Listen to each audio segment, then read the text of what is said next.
In this video, I will teach you how to create attribution reports in HubSpot. In order to do that, you first need to head over to your HubSpot and click right here under the reporting and click on reports. Once you have done that, you should be able to see right here a sort of dashboard that you can generate the report with.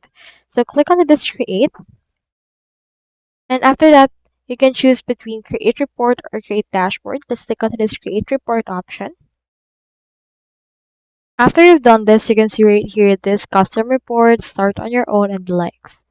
So for this case, just choose which one you want to actually create. So you can also select attribution from the report categories if it's available. If it's not, you can also just use the AI generated report. So click on this right here. Let's type right here attribution and then what it's about and what to measure. You can also try existing prompts as well. Once you're done with that, click on this generate report. Then this will generate the attribution for all the details that you currently have right here on the report.